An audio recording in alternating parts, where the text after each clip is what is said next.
A nurse satisfies me and said, "Your daughter is ready to go home." I don't have a daughter.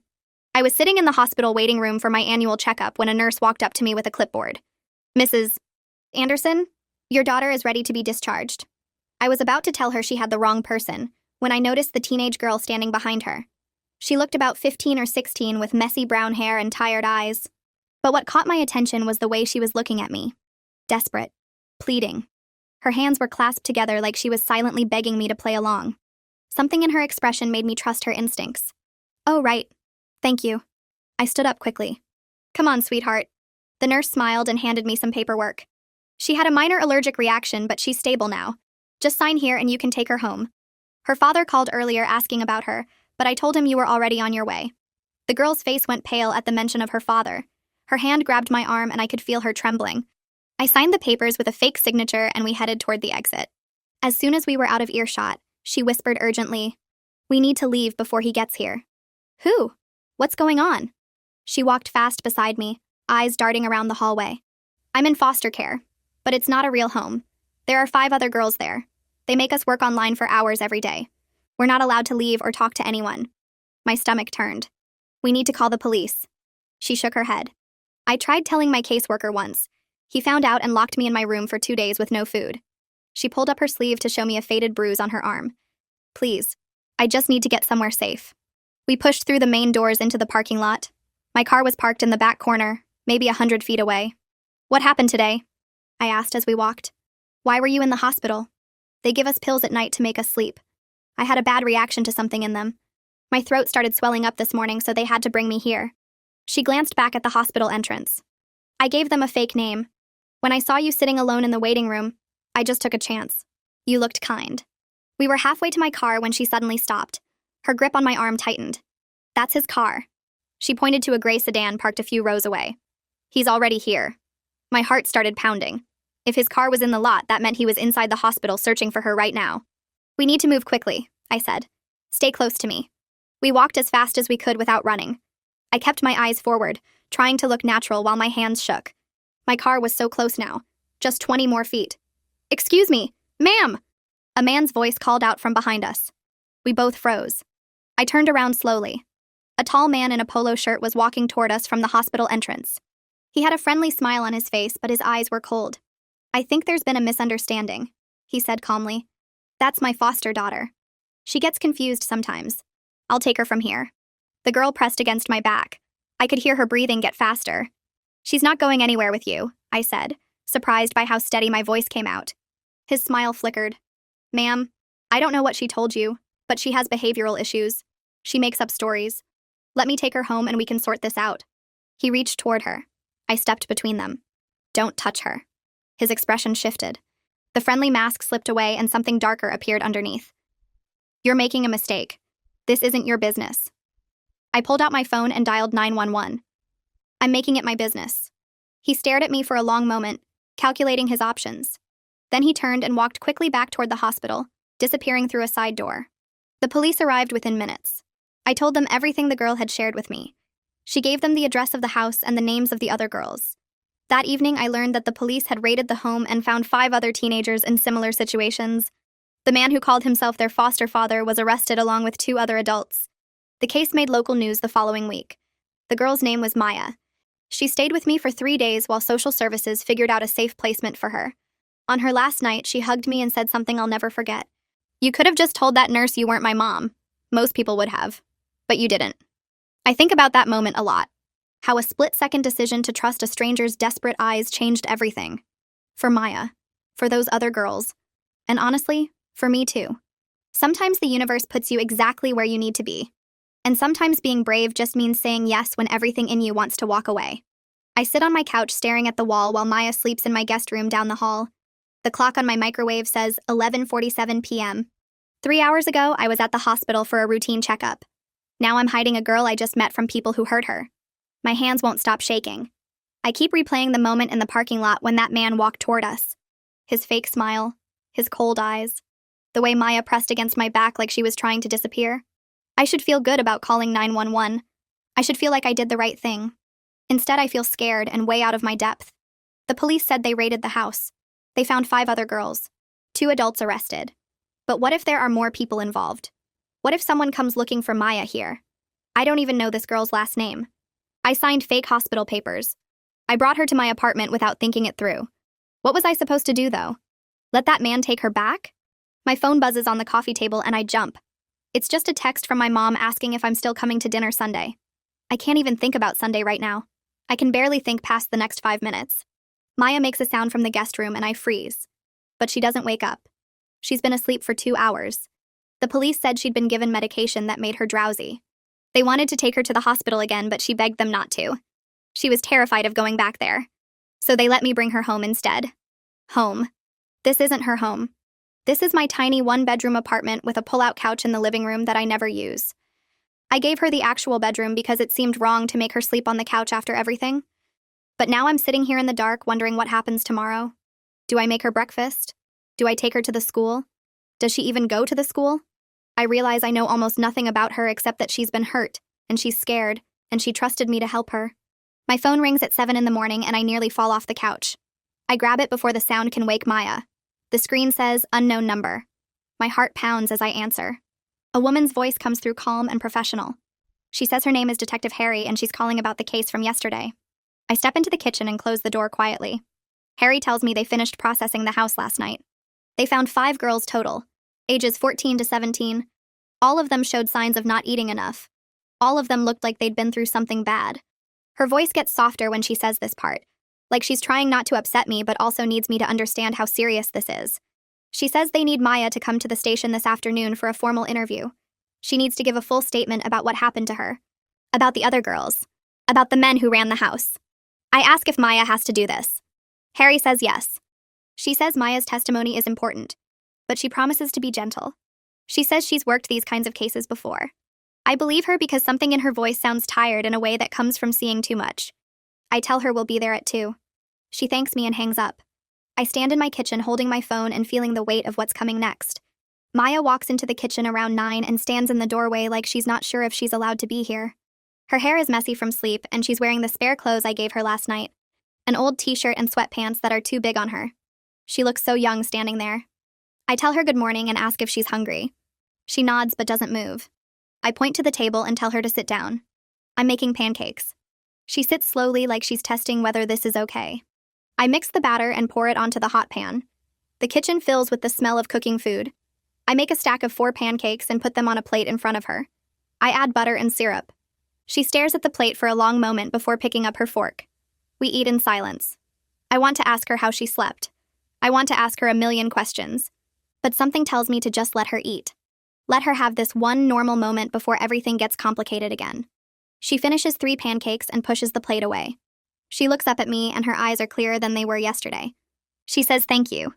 I tell her she's safe now. She nods, but I can see she doesn't quite believe it yet. My phone rings during breakfast and I see it's Ava calling. I step into the hallway and close the door behind me. Ava starts talking before I can even say hello. She asks where I've been. She says she called me 3 times yesterday and I didn't answer. I take a breath and tell her everything. The hospital, the girl, the fake signature, the man in the parking lot, the police, the raid. Ava is quiet for a long moment. Then she says I'm crazy. She says I could have gotten hurt. She says I should have just told the nurse it was a mistake. But then her voice changes and she says she's also proud of me. She asks if I need her to come over. I tell her yes. I tell her I have no idea what I'm doing and I could really use the support. She says she'll be there in an hour. I go back to the kitchen and Maya is washing her plate in the sink. She's being so careful with it, like she's afraid of breaking something. I tell her she doesn't have to do that. She says she wants to help. I let her finish washing the plate. We get to the police station at 2 and Ava comes with us. The building is gray concrete with small windows. Inside it smells like coffee and floor cleaner. A woman in plain clothes meets us in the lobby. She has dark hair pulled back and tired eyes. She introduces herself as Detective Harry. She shakes my hand and then crouches down a little to be at Maya's eye level. She tells Maya she's going to ask her some questions about what happened. She promises to go slow. She says Maya can take breaks whenever she needs to. Maya nods, but I can see her hands shaking. Harry leads Maya down a hallway to an interview room. I start to follow, but Harry gently tells me I need to wait here. Maya looks back at me with wide eyes. I tell her it's okay. I tell her I'll be right here when she's done. The door closes and I'm left standing in the lobby with Ava. We sit in plastic chairs that are bolted to the floor. Ava puts her hand on my knee. She doesn't say anything. We just sit there. The minutes drag by. I watch people come and go through the station. Officers in uniform. People who look like they're here to file reports. A woman crying into a tissue. I check my phone every few minutes even though I know it hasn't been that long. After an hour, I start pacing. Ava tells me to sit down. I can't. After 2 hours, the door finally opens. Maya comes out with red eyes. She's been crying, but something in her face looks different. Lighter, maybe. Like she finally told someone the truth, and they believed her. Harry walks her over to us. She thanks Maya for being so brave. Then she pulls me aside privately. She tells me Maya's information matches what the other girls reported. She says Maya gave them details that will help build a strong case. I ask if Maya is okay. Harry says she will be. It's going to take time, but she will be. A woman in a gray suit arrives while we're still in the lobby. She introduces herself as Catherine Clifford from Social Services. She has a folder under her arm and a kind face. She asks if we can talk somewhere private. Harry lets us use a small conference room. We all sit around a table. Maya, me, Ava, Catherine. Catherine opens her folder and pulls out some papers. She explains that Maya needs a placement, somewhere safe to stay while they figure out the next steps. She says their emergency foster homes are full right now. She says Maya's case is complicated because they need to look into her family situation, find out where her biological parents are, see if there's anyone who can take her. This is going to take time, maybe a week or two. She looks at me and asks if I can keep Maya for a few more days, just until they sort things out. I look at Maya. She's staring at the table. Her hands are folded in her lap. I think about my tiny apartment, my pull-out couch, my complete lack of experience with teenagers. Then I think about that man in the parking lot. His cold eyes, Maya's desperate face. I tell Catherine yes, I can keep her. Maya's head snaps up and she looks at me. Something like relief crosses her face. Catherine thanks me. She says she'll check in tomorrow. She gives me her card and tells me to call if I need anything. We leave the station and walk to my car. Maya gets in the passenger seat. Ava gets in the back. Nobody talks on the drive home. When we get to my apartment, I realize I'm terrified of doing something wrong. Maya sits on my couch and pulls her knees up to her chest. It's evening now. The sun is going down outside my windows. I'm in the kitchen making tea because I don't know what else to do. Ava left an hour ago after making sure we were okay. Now it's just me and Maya. I bring her a mug of tea and sit in the chair across from her. She wraps her hands around the mug but doesn't drink it. She's quiet for a long time. Then she starts talking. She tells me about the other girls in the house, their names, their ages. She's especially worried about one girl named Savannah. She says Savannah is only 14. She's been there the longest, almost a year. Maya's voice breaks when she talks about Savannah. She says Savannah stopped talking months ago, just went quiet. Maya says she feels guilty for escaping when the others couldn't. I tell her she didn't escape. She got help. She gave all of them a chance by being brave enough to tell someone. Maya looks at me with tears in her eyes. She asks if I really think that. I tell her yes. I tell her what she did was the hardest thing.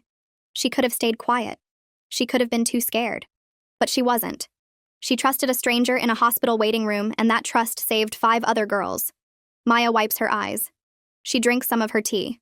She asks me what happens now. I tell her the truth. I don't know. But we'll figure it out together. My phone rings early the next morning. It's Detective Harry again. Her voice sounds different this time. More serious. She tells me they've identified the foster father. His real name is Gerald Anderson.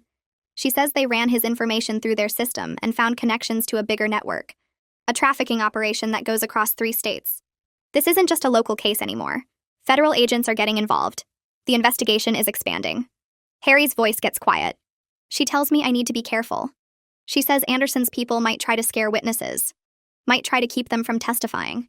She asks if I've noticed anyone following me. Any strange cars? Any unusual activity? I tell her no. But my stomach drops as I say it. She gives me her direct number. She tells me to call immediately if anything feels wrong. I hang up and sit on my couch. Maya is still asleep in the bedroom. I look around my apartment. My normal, boring apartment that suddenly feels less safe. I think about Anderson. About his cold eyes in the parking lot. About the fact that he's part of something bigger. Something dangerous. I realize I've gotten involved in something way more serious than I understood. My hands start shaking again. I wake Maya up around 10 and tell her we need to go shopping. She looks confused. I explain that she needs clothes, toiletries, basic stuff. She came here with nothing but the hospital gown under her clothes. We drive to the store and walk through the aisles. Maya picks up a cheap toothbrush, the kind that costs $1. She grabs the smallest bottle of shampoo, the generic brand soap, Everything she chooses is the cheapest option. I watch her doing this and my heart breaks a little more. I tell her gently that it's okay to get what she actually wants. She looks at me like she doesn't understand. I put the cheap toothbrush back and hand her a nicer one. I grab a bigger bottle of shampoo, the kind that smells good. She holds them like they're something precious, like she's never been allowed to have nice things before. We fill the cart with basics, clothes that actually fit her, a hairbrush, deodorant, face wash. At the checkout, she watches the total go up on the screen. She looks worried. I tell her not to think about it. We load everything into the car and drive home. Back at the apartment, she unpacks her new things carefully. She lines them up on the bathroom counter. She runs her hand over the clothes I bought her. She looks at me and says, "Thank you again." I tell her she doesn't have to keep thanking me. She says she does. She says nobody has ever done something like this for her before. I don't know what to say to that, so I just tell her she deserves it. Ava shows up that evening with bags of takeout food. She says she figured I was too stressed to cook. She's right. I haven't even thought about dinner. We spread the food out on my coffee table. Fried rice, spring rolls, sweet and sour chicken. Maya sits on the floor and stares at all of it. Ava starts talking to her about normal stuff. She asks what kind of music Maya likes, what movies she's seen, what shows she watches. Maya is hesitant at first, but Ava keeps asking questions in this easy, friendly way. Not pushing, just curious. Eventually, Maya starts answering. She says she likes pop music. She hasn't seen many movies. She used to watch cooking shows when she was younger. Ava gets excited and starts talking about her favorite cooking shows. They have this whole conversation about whether baking or cooking is harder. Maya actually smiles. It's the first real smile I've seen from her. Ava catches my eye and winks. We eat dinner and talk about nothing important. Just normal teenage stuff. Music and food and TV shows. For an hour, Maya gets to be a regular kid having dinner with friends. When Ava leaves, she hugs Maya. She tells her she's glad we met. Maya hugs her back. After Ava is gone, Maya turns to me. She says Ava is nice. I tell her Ava is the best. Maya goes to brush her teeth with her new toothbrush. I clean up the takeout containers. I think about how Maya smiled tonight, how she relaxed for the first time. I'm grateful Ava came over. I'm grateful Maya got to feel normal for a little while. I wake up the next morning to my phone buzzing on the nightstand. The screen shows a number I don't recognize. I answer it and hear a woman's voice on the other end introducing herself as Catherine Clifford from Social Services. She says she needs to talk to me about Maya's case and asks if she can come by this afternoon. I tell her yes and give her my address. After I hang up, I find Maya already awake in the kitchen, staring at a bowl of cereal like she's not sure what to do with it. I ask if she slept okay, and she shrugs. She says she kept waking up thinking she was back in that house. I don't know what to say to make that better, so I just sit down next to her. We eat breakfast in silence. Around 2 in the afternoon, Catherine arrives with a folder full of papers. She sits across from us in my living room and opens the folder carefully. She looks at Maya and then at me before she starts talking. She says they've been doing some digging into Maya's background, and they found her biological mother living in Ohio. Maya's whole body goes stiff next to me. Catherine explains that Maya's mother lost custody 6 years ago because of drug problems and hasn't been in contact since then. They're trying to figure out if bringing her mother back into the picture is even a good idea, but it's going to take time to investigate everything properly. Maya doesn't say anything, but I can see her hands shaking in her lap. Catherine asks Maya if she has any questions, and Maya just shakes her head. After Catherine leaves, Maya goes to her room and closes the door. I give her space for a while, but when dinner time comes and she still hasn't come out, I knock softly. She opens the door with red eyes and asks if we can just order pizza. I say of course and pull out my phone. We eat on the couch watching some cooking show neither of us really pays attention to. Maya finally breaks the silence and asks what happens if her mom wants her back. I tell her honestly that I don't know, but that social services will make sure she's safe no matter what. She nods but doesn't look convinced. The next morning my phone rings again and this time it's Detective Harry. She asks if I can come down to the station alone because she needs to discuss something important about the case. I tell Maya I have to run an errand and she looks worried but doesn't ask questions. At the police station, Detective Harry leads me to a small interview room and closes the door. She sits across from me and folds her hands on the table. She explains that Anderson's lawyer is already working on his defense, and they're planning to claim that all the girls were runaways who stayed at the house by choice. She says my testimony about what happened at the hospital could be really important because I saw Maya's fear firsthand and heard what she told me about being trapped. She asks if I'm willing to testify in court when the time comes. My stomach drops at the thought of standing in front of a courtroom and talking about all this, but I tell her yes. She thanks me and says someone from the prosecutor's office will contact me soon to prepare. When I get back to my apartment, Maya is sitting on the couch exactly where I left her. She looks up when I walk in, and I can tell she's been crying again. That night after we've both gotten ready for bed, Maya appears in my doorway. She asks why I helped her at the hospital when I didn't even know her. I sit up and think about how to answer. I tell her the truth, that I saw how scared she was, and something in my gut told me to trust her. She's quiet for a minute and then says most adults don't actually pay attention when kids are scared. She says people saw her and the other girls out in public sometimes, but nobody ever asked if they were okay. I feel this heavy weight settle in my chest, thinking about how many chances there were for someone to notice and how everyone just looked away. She thanks me again and goes back to her room. I lie awake for a long time thinking about all the girls who don't get help because nobody's paying attention. The next morning, Catherine shows up earlier than expected. She has news and she looks both relieved and sad about it. She tells us they found a foster home that specializes in helping girls who've been through what Maya went through.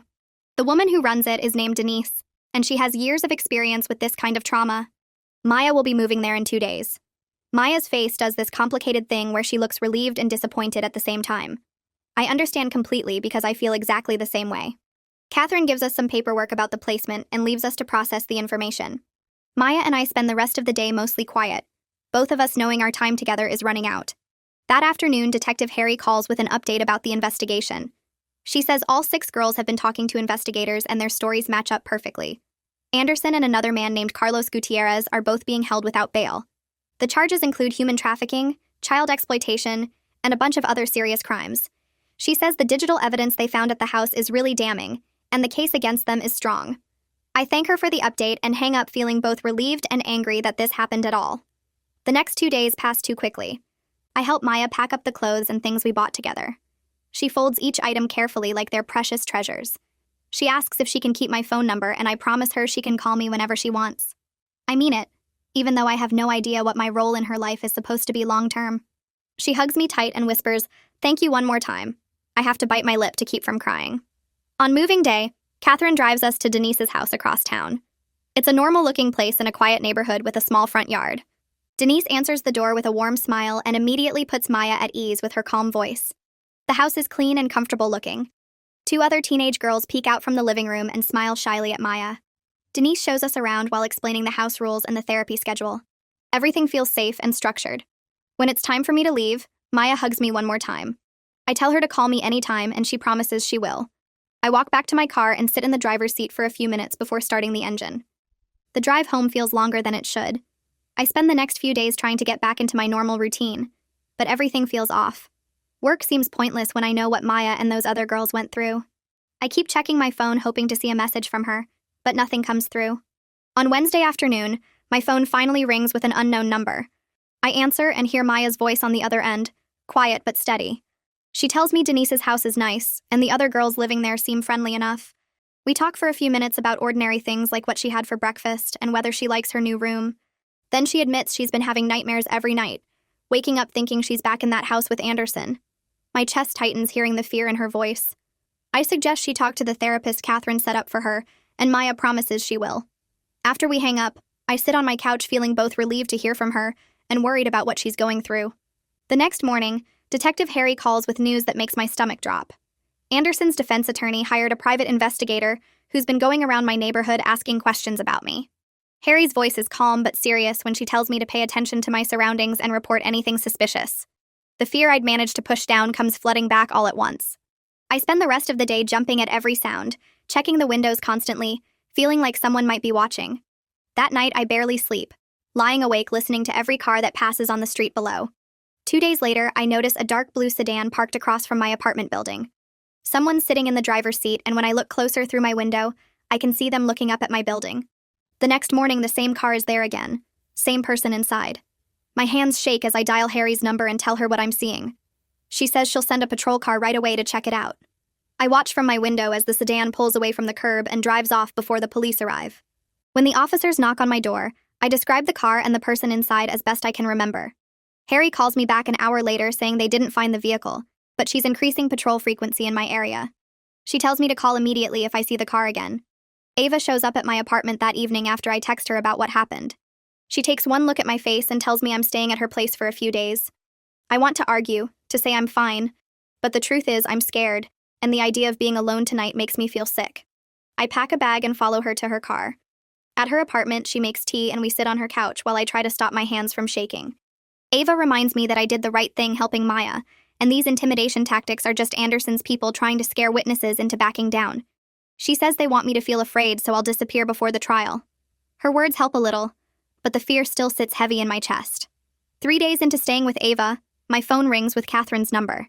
She has news about Maya's mother. The woman completed a drug treatment program and is now requesting contact with her daughter. Catherine explains that Maya has complicated feelings about seeing her mom again.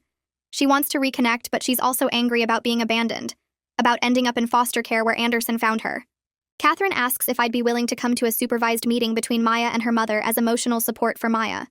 I tell her yes immediately, knowing Maya needs someone there who isn't part of the system or her family.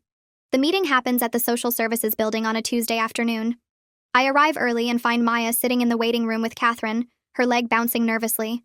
She looks relieved when she sees me. A few minutes later, a woman in her late 30s walks in with a social worker. She has Maya's eyes and the same brown hair, though hers is streaked with gray. Maya's mother starts crying the moment she sees her daughter. The social worker leads us all into a small conference room with a table and chairs. Maya sits between me and Catherine while her mother sits across from us. The woman apologizes over and over, her voice breaking as she tells Maya how sorry she is for everything. Maya stays quiet, her face carefully blank, arms crossed over her chest. Her mother talks about the treatment program, about getting clean, about wanting to be a real mom again. Maya finally speaks, her voice flat when she asks why her mother didn't fight harder to keep her. The question hangs in the air and her mother has no good answer. The meeting lasts an hour and by the end everyone looks exhausted. As we're leaving, Maya tells me quietly that she doesn't know if she can ever trust her mother again. I tell her that's okay, that she doesn't have to decide anything right now, that whatever she feels is valid. A week later, Eric Norris calls me with an update about the case. Anderson's trial date is set for 6 weeks from now. The defense attorneys are pushing hard for a plea deal that would let Anderson avoid trial entirely. The prosecution might consider it, but only if Anderson provides real information about the larger trafficking network he was connected to. Norris explains that they want input from the girls about whether they're willing to testify in court if the case goes to trial. His voice is careful when he tells me this, knowing how hard it would be for them to face Anderson again. I thank him for the update and hang up feeling anxious about what Maya will decide. That same evening, Maya calls me, and I can hear immediately that she's been crying. Catherine talked to her about the possibility of testifying, and Maya's torn apart by the decision. She wants Anderson to face justice for what he did to her and the other girls, but the thought of being in the same room with him again terrifies her. I listen without offering advice, knowing this has to be her choice alone. She talks for almost an hour, going back and forth between determination and fear. Finally, she says she needs time to think about it and talk to her therapist before deciding. I tell her I support whatever she chooses and that there's no wrong answer. 2 days after that conversation, Harry calls with information that makes me feel physically ill. The digital forensics team finished analyzing everything they found at Anderson's house. They discovered evidence of at least 30 other victims who passed through his operation over the past 5 years. Many of the girls can't be identified from the images and videos, and most can't be located now. Harry's voice is heavy when she tells me this, and I understand why. All those girls who didn't get help, who are still out there somewhere dealing with what happened to them. The scope of what Anderson did feels overwhelming. I hang up and sit on Ava's couch staring at nothing, trying to process how many lives he destroyed. Catherine calls me the next week to recommend a support group for people affected by trafficking crimes. She thinks it might help me deal with everything I've been carrying since that day at the hospital. I'm hesitant at first, but decide to go to one meeting. The group meets in a community center basement on Thursday evenings. About a dozen people sit in a circle of folding chairs, and a counselor facilitates the discussion. I listen to other people share their stories. Some of them survivors themselves, others family members or people who helped victims like I did. A woman in her 50s talks about her daughter who was trafficked for 2 years before being rescued. She looks at me when she hears my story and tells me that what I did at the hospital was extraordinary, that most people would have walked away. She says I should be proud. I nod and thank her, but I'm not sure proud is what I feel. Mostly I just feel overwhelmed by everything that's happened and everything that's still to come. I attend a support group for people affected by trafficking crimes, recommended by Catherine. Hearing others' stories helps me process my own experience and fear. A woman whose daughter was trafficked tells me that what I did at the hospital was extraordinary, and I should be proud. I'm not sure I feel proud yet. Mostly just overwhelmed. My phone rings 2 days after the support group meeting. Maya's name lights up the screen and I answer immediately. She sounds different from usual, stronger somehow. She tells me she's been talking to her therapist about the trial, and she's made a decision. She wants to testify if the case goes to court. My breath catches because I know how hard that choice must be for her. She explains that Savannah and 2 other girls agreed to testify too. They talked about it together and decided they want to make sure Anderson can't hurt anyone else. Her voice shakes a little when she says his name, but she keeps going. She says they're scared, but they're also angry, and the anger is stronger than the fear right now. I tell her how amazed I am by her courage, that she's one of the bravest people I've ever met. She laughs quietly and says she doesn't feel brave, just tired of being afraid. I promise her I'll be there supporting her every step of the way, sitting in that courtroom if she needs me. She thanks me, and we talk for a few more minutes about nothing important, just normal things like the book she's reading and the new recipe Denise taught her. When we hang up, I sit staring at my phone, feeling a mix of pride and worry. Eric calls me 3 days later with news about the plea negotiations. His voice sounds frustrated when he tells me the deal fell apart. Anderson refused to provide any real information about his network connections. Eric says Anderson's lawyer tried to negotiate a reduced sentence in exchange for names and details, but Anderson wouldn't cooperate. Either he's more afraid of his associates than he is of prison time, or he's protecting something bigger. Eric confirms the trial will proceed as scheduled in 6 weeks. He'll need all willing witnesses to testify, including me and the girls who agreed. My hands start shaking as soon as he says it. The thought of sitting in a courtroom with Anderson staring at me makes my stomach turn. But I'm also relieved in a strange way. There will be a chance for real justice now, not just a plea deal that lets him avoid facing what he did. Eric asks if I'm still willing to testify, and I tell him yes without hesitation. He schedules a trial preparation meeting for the following week. I meet Eric at his office on a Tuesday morning. The building is downtown, all glass and steel, and his office is on the 7th floor with a view of the city. He's waiting with a stack of folders and a legal pad covered in notes. We spend 3 hours going over my testimony about the hospital encounter. He asks me to describe everything in detail. Maya's desperate eyes, her trembling hands, the way she grabbed my arm. He wants me to explain how I knew something was wrong, what made me trust her instead of walking away. I tell him about the fear in her face when the nurse mentioned her father, how pale she went, how her whole body tensed. Eric writes everything down and asks clarifying questions. Then he switches gears and starts coaching me on cross-examination. He warns me the defense attorney will try to rattle me, suggest I misunderstood the situation, or inserted myself where I didn't belong. We role-play aggressive questioning, and he doesn't hold back. He asks me how I could be sure Maya wasn't just a troubled teen making up stories. He implies I was naive and got manipulated. He suggests I wanted to be a hero and ignored red flags that showed Maya was lying. Each question stings even though I know he's preparing me. I practice staying calm and sticking to what I witnessed. After an hour of this, my hands are still shaking, but I feel more confident. Eric tells me I did well, that I need to stay focused on the facts and not let the defense attorney make me emotional or defensive. Maya calls me that evening sounding tired. She tells me her therapy sessions are helping her process everything that happened. Her therapist taught her techniques for managing anxiety and dealing with flashbacks. But she still has panic attacks sometimes, usually late at night when she's trying to sleep. She describes waking up convinced she's back in that house, feeling like the walls are closing in. Denise has been patient and supportive, teaching her grounding exercises to bring herself back to the present. Maya walks me through one of the techniques, describing how she focuses on 5 things she can see, 4 things she can touch, 3 things she can hear. It helps her remember where she really is. I listen and ask questions, grateful she's learning ways to cope. I tell her I'm glad she landed in such a good placement with Denise. Maya agrees and says she got lucky, that she knows how easily it could have gone differently. We talk for almost an hour about her therapy and her progress in the school. She's catching up on the education she missed, and her teachers are supportive. Before we hang up, she thanks me again for everything, and I remind her she can call me anytime. 2 weeks before the trial starts, I find a letter in my mailbox. There's no return address, just my name and address printed on a plain white envelope. Inside is a single page with a typed message.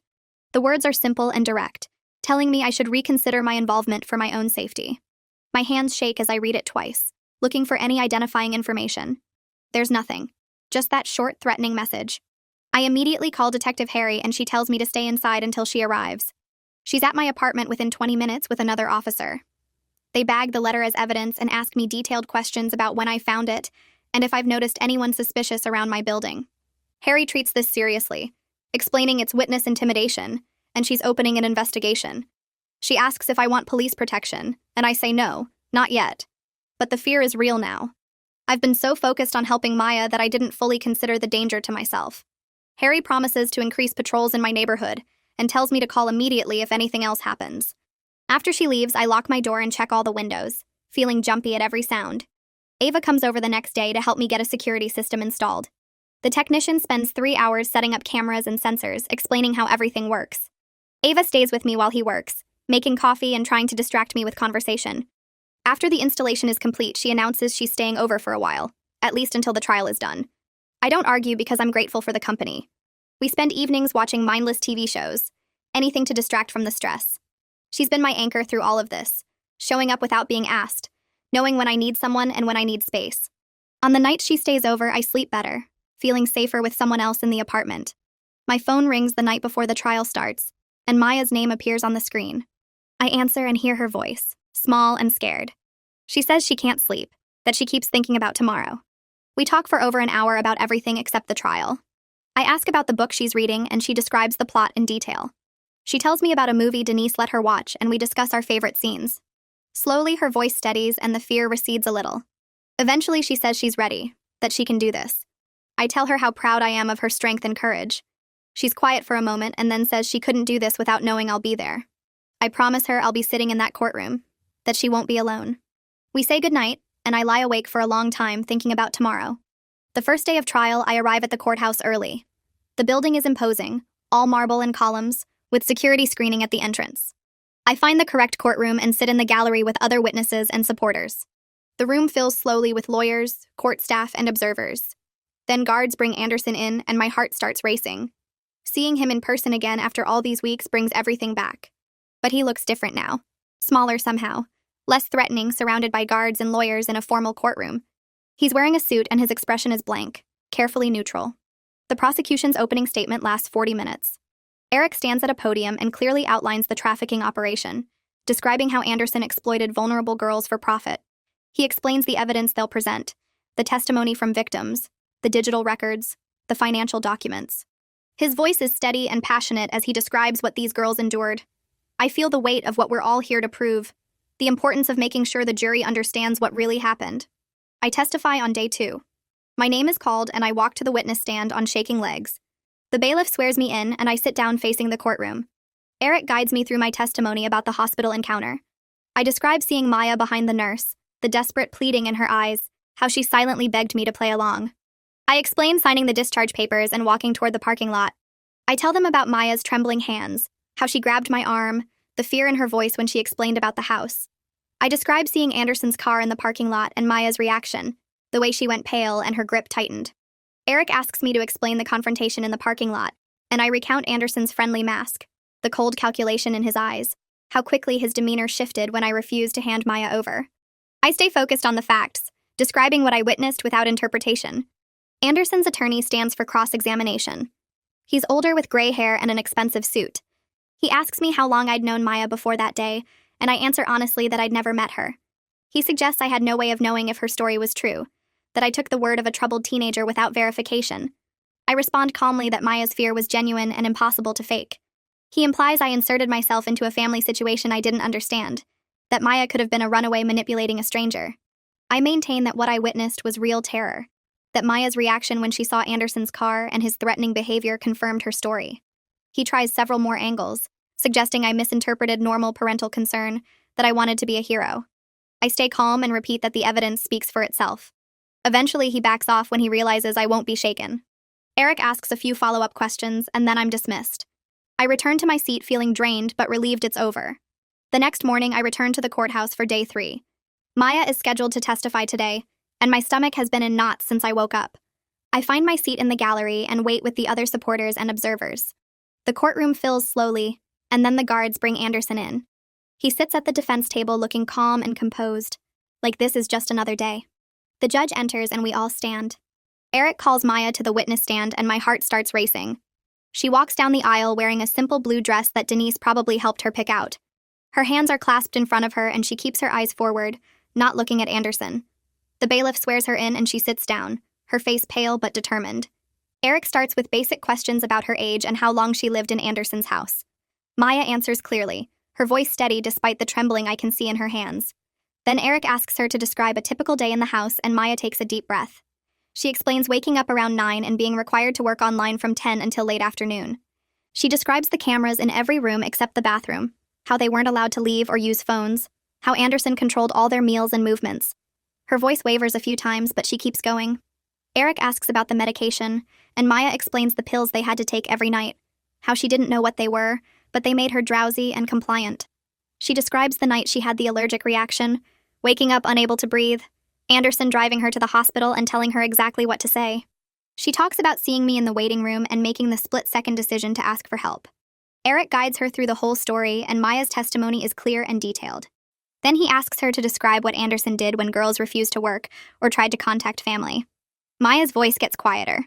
She tells the jury about the locked rooms, the withheld food, the threats about what would happen if they told anyone. She describes watching other girls get punished and learning quickly to obey. She talks about feeling hopeless and trapped, believing no one would help them even if they managed to ask. The jury is completely focused on her. Some of them look angry. Others look sad. Anderson sits motionless at the defense table, his expression blank. When Eric finishes, Anderson's attorney stands for cross-examination. He approaches the witness stand slowly, his voice gentle. He asks Maya if she understands the difference between truth and lies, and she says yes. He asks if she's ever made up stories before, and Maya says everyone makes up stories sometimes, but this isn't one of them. He tries a different approach, suggesting that maybe she misunderstood Anderson's intentions, that maybe he was trying to help troubled teens, and she misinterpreted discipline as abuse. Maya shakes her head firmly. She says there's no misunderstanding about being locked in a room without food or being forced to work online for men who paid to watch. The attorney backs off that line of questioning. He asks about her relationship with her mother and whether she has behavioral issues. Maya admits her mother had problems and that she acted out sometimes in previous placements, but she says that doesn't change what happened in Anderson's house. He asks a few more questions, but he's clearly being careful not to attack her too aggressively. The jury is watching him closely, and he seems aware that going after a teenage victim would backfire. Eventually, he says he has no further questions and sits down. Eric asks Maya one more question on redirect. He asks if she's telling the truth today, and Maya looks directly at the jury and says yes. Every word is true. She's dismissed and walks back through the courtroom. As she passes my row, she glances at me briefly, and I give her a small nod. She did it. She faced Anderson and told the truth. The next witness is called and the trial continues, but I'm still processing what I just watched. Maya's courage is overwhelming. Over the next 2 days, 3 more girls testify. Savannah goes first on day 4, and her testimony is similar to Maya's but with different specific details. She's been in the house the longest, almost 8 months, and she describes how Anderson recruited her from a group home by promising stability and support. She talks about realizing within the first week that something was wrong but having nowhere to go. She describes the escalating demands, the online work becoming more explicit over time, Anderson's threats about what would happen if she tried to leave.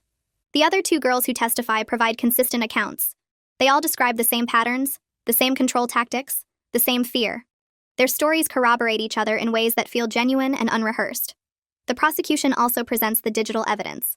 A forensics expert testifies about the thousands of images and videos found on computers in the house, showing the girls performing for online viewers. Financial records show Anderson received payments from multiple sources, totaling over $200,000 during the time the girls lived there. There are communications between Anderson and buyers, discussing specific requests and pricing. The evidence is extensive and damning. The jury looks disturbed as they review exhibits. Anderson's attorney tries to challenge the chain of custody on some evidence and questions whether Anderson personally created all the content, but the forensics expert is thorough and professional in his responses. The prosecution also calls Detective Harry, who walks the jury through the raid and what they found. She describes the conditions in the house, the girls' physical and emotional state when rescued, the evidence collected. Her testimony is factual and detailed, painting a clear picture of the operation. On day 6, the defense begins their case. Anderson doesn't testify, which Eric told me is common because it would open him up to cross-examination. Instead, the defense calls character witnesses. A former neighbor testifies that Anderson seemed like a good person who was active in the community. A woman who worked with him at a previous job says he was always professional and kind. The defense attorney asks leading questions designed to suggest Anderson had good intentions that were misunderstood. But the witnesses don't have much substance to offer. They knew Anderson casually but didn't know about his home life or what happened with the foster girls. Eric's cross-examination is brief, simply establishing that these witnesses had no knowledge of Anderson's activities with the girls. Carlos Gutierrez's attorney presents a different strategy. He calls a witness who testifies that Carlos was just an employee who helped with household tasks and didn't participate in the exploitation. The attorney argues Carlos didn't know the full scope of what Anderson was doing, but the prosecution has evidence showing Carlos was present during some of the online sessions and helped enforce rules when girls tried to resist. Eric methodically dismantles the defense's attempt to distance Carlos from the crimes. The jury looks skeptical of the defense's arguments. I watch them throughout the proceedings, and their body language suggests they're not buying the innocent employee narrative. The defense case wraps up quickly, lasting less than 2 days. On day 8, closing arguments begin. Eric stands at the podium and addresses the jury with passion and clarity. He summarizes the evidence methodically, walking through each girl's testimony and how they corroborate each other. He discusses the digital evidence, the financial records, the communications with buyers. He talks about the courage it took for these girls to come forward and testify, facing their abuser in court. He reminds the jury that this isn't about misunderstood intentions or troubled teens acting out. This is about adults who exploited vulnerable children for profit. He describes the isolation, the control, the fear these girls lived with every day. He asks the jury to hold Anderson and Carlos accountable for the harm they caused. His voice is steady, but you can hear the emotion behind his words. When he finishes, several jury members are nodding slightly. Anderson's attorney delivers his closing argument next. He argues that the prosecution hasn't proven beyond reasonable doubt that Anderson intended to harm anyone. He suggests the girls exaggerated their experiences because they're angry about being in foster care. He points to inconsistencies in small details between different testimonies, arguing this shows the accounts aren't reliable. He reminds the jury that they must be absolutely certain before convicting someone of such serious crimes. But his arguments feel weak against the mountain of evidence. The jury doesn't look convinced. Carlos's attorney makes a similar argument, focusing on reasonable doubt and suggesting Carlos was just trying to earn money without understanding the full situation. Eric's rebuttal is brief and powerful. He addresses the defense's claims about inconsistencies, explaining that trauma affects memory, and small differences in details actually suggest the girls are telling the truth rather than repeating a rehearsed story.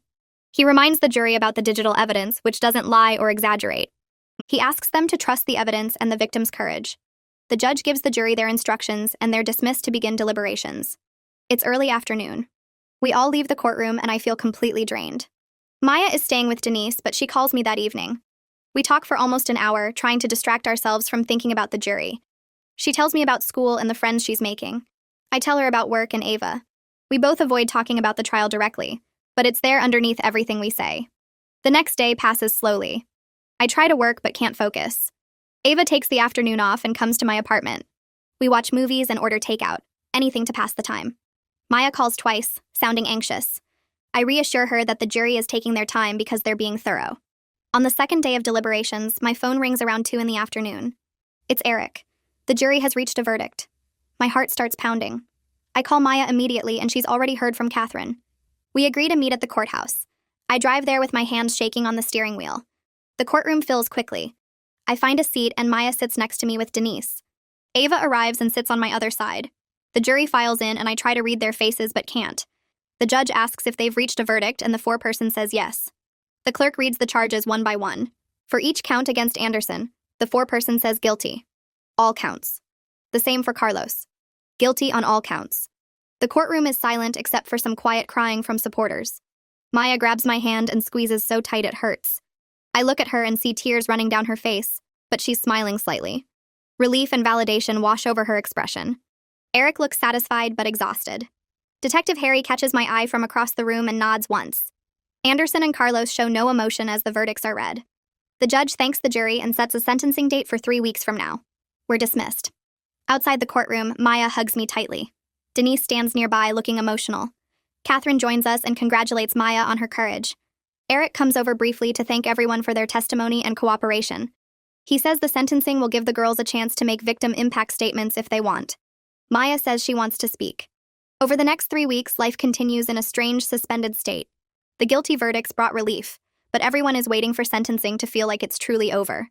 Maya calls me regularly, and we meet for coffee once. She seems lighter, like a weight has lifted. She's doing well in the school, and her relationship with Denise is strong. 3 weeks later, we return to the courthouse for sentencing. The courtroom is packed. Anderson and Carlos are brought in wearing prison jumpsuits now instead of suits. The judge asks if anyone wants to make victim impact statements. Maya stands first. She walks to the podium and reads from a prepared statement. Her voice shakes at first, but grows stronger. She talks about the fear and helplessness she felt in Anderson's house. She describes how it felt to be treated like property instead of a person. She says the experience changed her but won't define her. She thanks the people who believed her and helped her escape. She asks the judge to impose a sentence that ensures Anderson can't hurt other children. When she finishes, there are tears on many faces in the courtroom. 2 other girls also give statements, equally powerful. Then the judge addresses Anderson and Carlos directly. He talks about the severity of their crimes and the lasting harm they caused. He says the evidence showed a calculated operation designed to exploit vulnerable children for profit. He sentences Anderson to 35 years in federal prison. Carlos receives 20 years. The sentences are substantial. While nothing can undo the harm, knowing these men will be locked away for decades brings a sense of justice. Maya lets out a long breath beside me. After the hearing ends, Catherine pulls me aside to give me an update on all the girls. All 6 are in safe placements now, either in specialized foster homes or residential programs. They're all receiving therapy and education support.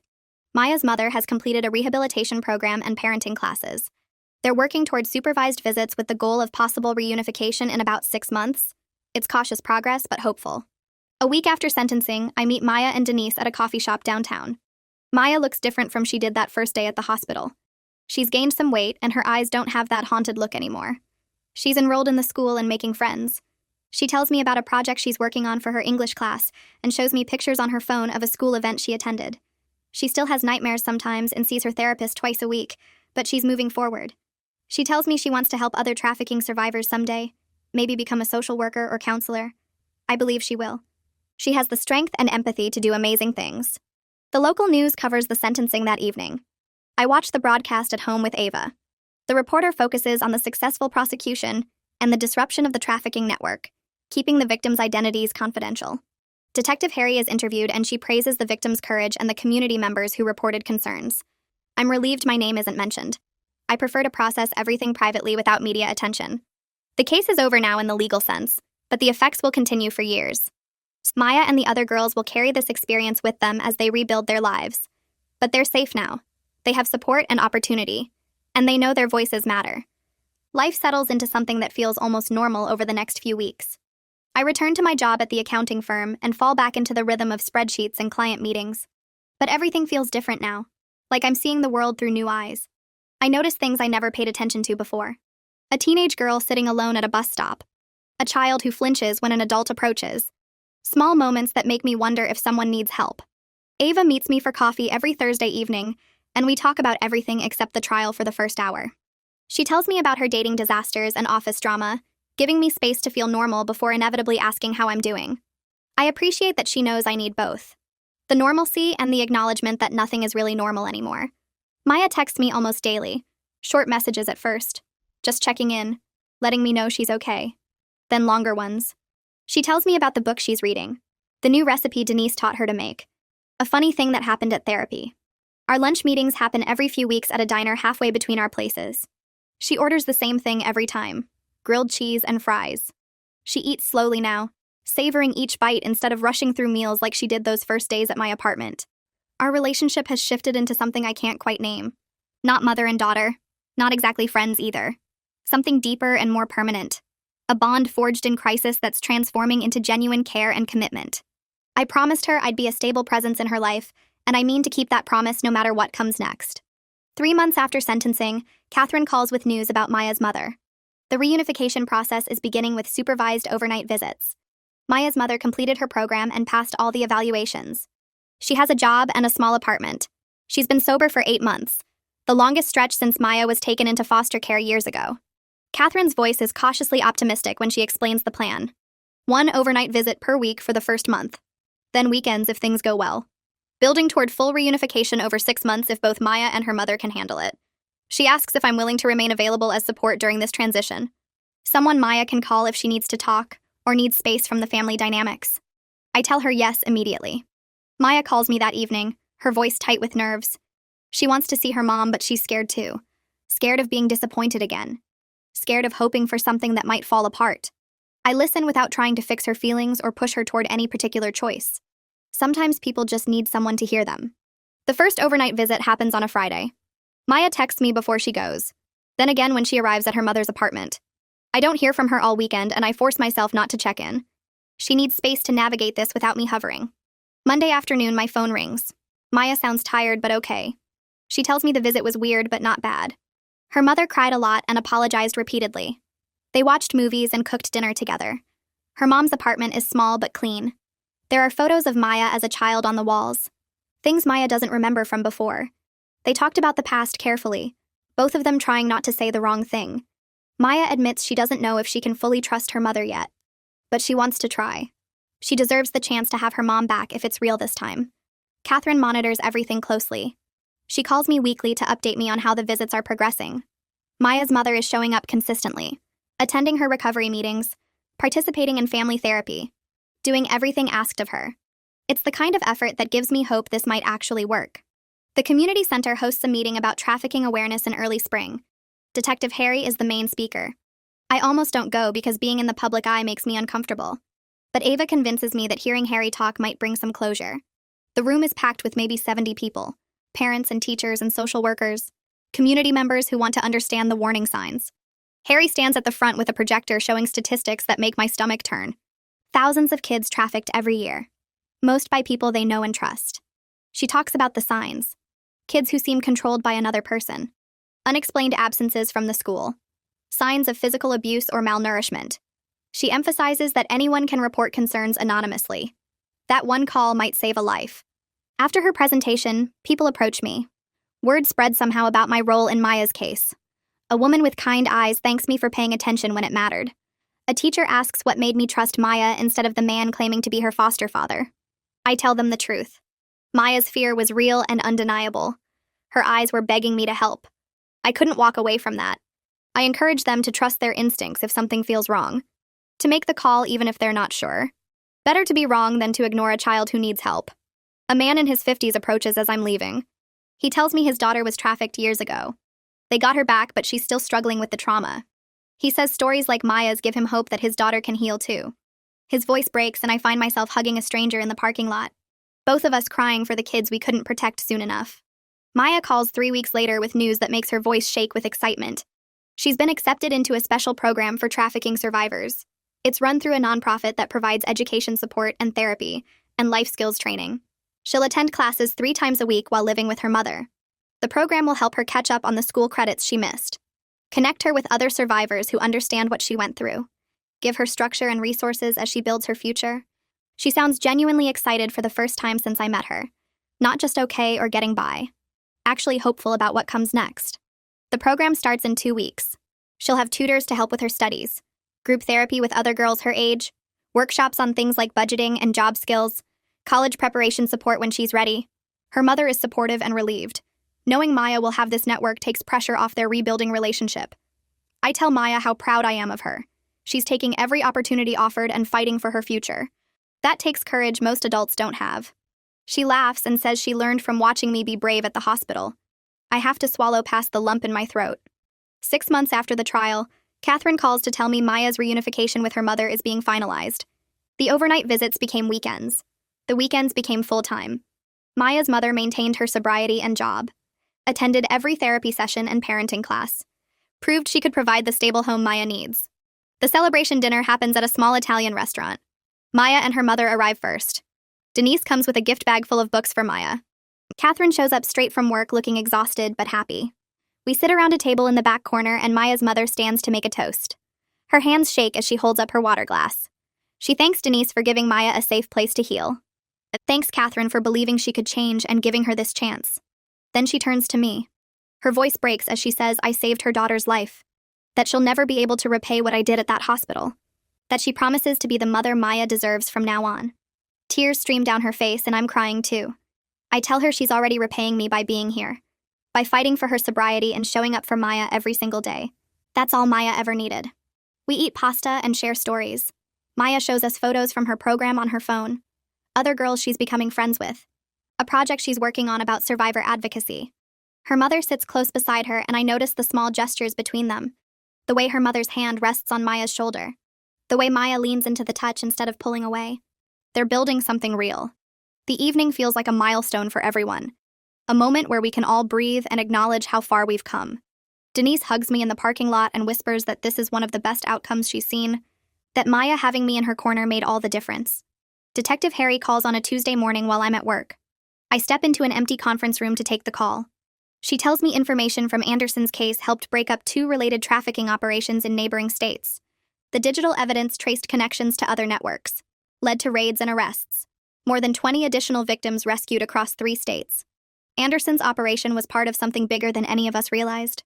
The ripple effect of Maya's courage to escape and testify saved lives we'll never meet. Girls who might have disappeared into that system if the network hadn't been exposed. Harry's voice is tired but satisfied. She says cases like this remind her why she does this work. That every victim who finds the courage to come forward can save countless others. I hang up and sit in the empty conference room for a long time, processing the weight of that knowledge. Maya's decision to trust a stranger at a hospital led to all of this. Every girl rescued, every trafficker arrested, every family reunited. The magnitude of it overwhelms me. That split-second decision to play along with the nurse, to trust Maya's desperate eyes. It changed so many lives in ways I'll never fully comprehend. I call Maya that evening to tell her. She goes quiet for a long moment. Then she says she's glad something good came from what happened to her. That maybe all the pain wasn't for nothing if it helped other girls. Her voice is steady and strong. The girl who trembled in that hospital parking lot has grown into someone who can find meaning in her survival. Maya's 16th birthday falls on a Saturday in late summer. She calls 2 weeks before to invite me to her party. Her voice is shy when she asks, like she's worried I might say no. I tell her I wouldn't miss it for anything. The party is at her mother's apartment. Small but warm, balloons tied to chairs, a homemade cake on the counter. Maya's mother opens the door with a genuine smile. The apartment smells like pizza and vanilla frosting. Maya's school friends are there. 3 girls around her age who laugh easily and treat her like she's just another teenager. Not a victim or a survivor. Just Maya. Denise arrives with a wrapped present. Catherine shows up after her shift looking happy to be included. We gather in the small living room singing happy birthday while Maya blows out 16 candles. Her face glows in the candlelight. She looks healthy and strong. Nothing like the scared girl with messy hair and tired eyes who grabbed my arm in that hospital. We eat cake and Maya opens presents. Books and art supplies and a gift card to her favorite store. Her friends tease her about a boy at the school and she blushes. Normal teenage stuff that makes my heart swell. This is what she deserved all along. The chance to be a kid, to have friends and birthday parties and a mother who shows up. Later, while her friends are in the other room, Maya hugs me tight. She whispers thank you for coming, for being part of her life, for not disappearing after the trial like she was afraid I would. I hold her close and tell her I'm not going anywhere. She's stuck with me now. She laughs and pulls back to look at me. Her eyes are clear and bright, full of hope instead of fear. Watching her surrounded by people who love her makes everything worth it. Every sleepless night, every moment of fear, every sacrifice. All of it led to this moment. Maya thriving in ways I couldn't have imagined that desperate day. I start volunteering with an organization that trains people to recognize trafficking signs 3 months later. The training sessions happen twice a month at a community center downtown. They teach us what to look for, how to report concerns, how to approach situations where someone might need help. Using my experience to empower others feels meaningful in a way my regular job never has. Ava joins me after the first session. She sits beside me taking notes and asking questions. Afterwards, she says she wishes she'd known these signs years ago. Wonders how many kids she might have walked past without noticing they needed help. We attend the sessions together, learn about different types of trafficking, labor trafficking and sex trafficking, how it happens online and in person, the tactics traffickers use to control victims. Each session reinforces how lucky we were that Maya found the courage to ask for help, how easily it could have gone differently. The organization asks if I'd be willing to share Maya's story at future awareness events, not her name or identifying details, just the basic facts of what happened at the hospital, how I trusted my instincts, how that one decision led to 6 girls being rescued. I agree after checking with Maya first. She tells me she's proud her story might help other people pay attention. The first time I speak at an event, my hands shake the entire time. But people listen. They ask questions. They thank me for sharing. A woman approaches afterward and says she's going to start paying more attention to the kids in her neighborhood. That's all I can ask for. That people start noticing. Start trusting their instincts when something feels wrong. Ava and I grab coffee after every training session. Talk about what we learned. Process the heavy information together. She tells me she's proud of me for turning something traumatic into positive action. I tell her I couldn't have gotten through any of this without her support. She waves it off, but I see her eyes get misty. A letter arrives exactly 1 year after the hospital encounter. Maya's handwriting on the envelope. I open it sitting at my kitchen table. She writes about that day from her perspective. How scared she was when her throat started swelling. How she gave the hospital a fake name hoping to buy time. How she saw me sitting alone in the waiting room and something told her to take a chance. She writes that most adults don't pay attention when kids are in trouble. They look away or assume someone else will handle it. But I didn't. I saw her fear and trusted it even though I had every reason to walk away. She says I gave her hope that good people exist, that she deserves safety and love and a future. That one moment of bravery from a stranger changed everything for her. She's doing well now, thriving in her program, building a real relationship with her mother, making plans for college. She wants to become a therapist or social worker. help other survivors the way people helped her. She ends the letter saying she'll never forget what I did, that she'll spend the rest of her life trying to pay forward the kindness I showed her. I read the letter 3 times, tears streaming down my face, pride and gratitude and overwhelming emotion washing over me. This is what it was all for. Not the trial or the arrests or the news coverage. This. Maya having a future. Having hope. Knowing she matters. I fold the letter carefully and put it in my desk drawer. A reminder of what's possible when you trust your instincts and choose to help instead of looking away. Maya's mother maintains her sobriety through the following months. Catherine calls periodically to update me on their progress. They attend family therapy every week, support each other through hard days, build trust slowly and carefully.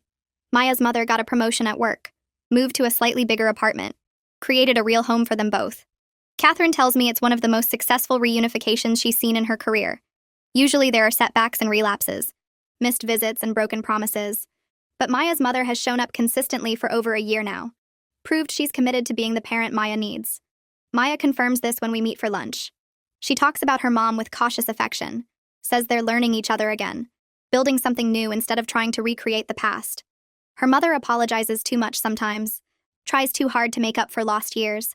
But Maya sees the effort, recognizes how hard her mom is working to stay healthy and present.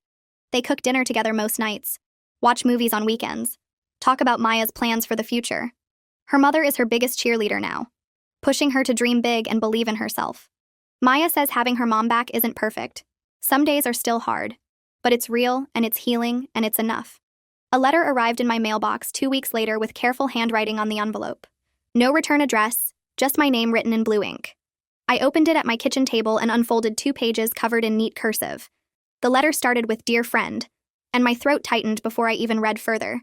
It was from Savannah, one of the other girls rescued from the house. She wrote that she wanted to thank me even though we'd never met. Maya had told her about the woman at the hospital who pretended to be her mother and stood up to Anderson in the parking lot. Savannah said that moment of courage changed everything for all 6 of them. She wrote about being 14 when Anderson took her in, promising her a safe home after her parents died. Instead, she spent 2 years trapped in that house, working in front of cameras, never allowed outside or to the school. She said she'd given up hope that anyone would notice or care. But because I paid attention to Maya's fear, because I trusted a desperate look from a stranger, all of them got freed. Savannah was doing well now in a group home with counselors who actually cared. She was catching up on the school and thinking about maybe becoming a teacher someday. Her letter ended by saying she hoped I knew how many lives I'd touched by making one brave choice. I read it 3 times, tears streaming down my face before carefully folding it back into the envelope. The impact rippled outward in ways I'd never fully understand. Maya called me a month later with excitement in her voice I hadn't heard before. She'd been accepted into an advanced education program for survivors that would help her finish high school early while taking college prep courses. But what really lit her up was talking about her future plans. She wanted to study social work or maybe counseling, specifically to help other trafficking survivors. She talked about understanding what they went through in ways most therapists couldn't, about using her experience to help others heal. Her voice got stronger as she described wanting to work with organizations that rescue kids, maybe even testify at hearings about improving the foster care system. I listened to her map out this future with such clarity and purpose, and something shifted in my chest. This girl who'd been so terrified and broken just months ago was now talking about turning her trauma into something meaningful. Her strength amazed me. The way she refused to let what happened define her, choosing instead to let it fuel her purpose. I told her I had no doubt she'd achieve everything she set her mind to, and I meant it completely. Her determination inspired everyone around her, from Denise to Catherine to me. She was going to change lives someday. I could feel it. 2 years passed faster than I expected. Maya stayed in touch through regular phone calls and occasional visits. I watched her transform from that scared teenager in the hospital to a confident young woman with clear goals and unshakable resilience. When her high school graduation invitation arrived in the mail, I cried reading it. The ceremony was held on a sunny Saturday afternoon in June. I sat in the crowded auditorium next to Maya's mother, both of us clutching tissues. When they called Maya's name and she walked across that stage in her blue cap and gown, we both lost it. She graduated with honors, her grades reflecting the hard work she'd poured into catching up and then excelling. The principal mentioned her acceptance to college with a full scholarship, planning to major in psychology. Maya smiled huge as she accepted her diploma, and I felt this overwhelming sense of victory. Not just for her, but for all of us who'd supported her journey. Her mother squeezed my hand tight and I squeezed back. We'd both been part of helping Maya reach this moment. Watching her flip her tassel and throw her cap in the air with her classmates, I thought about that desperate girl in the hospital waiting room and felt grateful beyond words for how far she'd come. The coffee shop was busy when Maya and I met 3 days before she left for college. She looked different now, confident and excited instead of guarded and afraid. We ordered drinks and found a quiet corner table. She told me that saving her life that day gave her the chance to build a future she never thought possible. Her voice got emotional as she talked about where she'd be if I'd told that nurse the truth, if I'd walked away. I stopped her gently and reminded her that she saved herself by being brave enough to ask for help from a stranger. I just happened to be paying attention at the right moment. She shook her head but smiled, and we both knew this argument would never be settled. We talked about her classes and roommate and plans for the psychology program. She was nervous but ready, eager to start this next chapter. When we finished our coffee and walked outside, we hugged tight in the parking lot. Both of us knew our connection would last forever, that this bond formed in crisis had become something permanent and meaningful. I felt gratitude wash over me as I held her, grateful that the universe put me in that hospital waiting room at exactly the right moment to meet this extraordinary girl who'd changed my life just as much as I'd changed hers.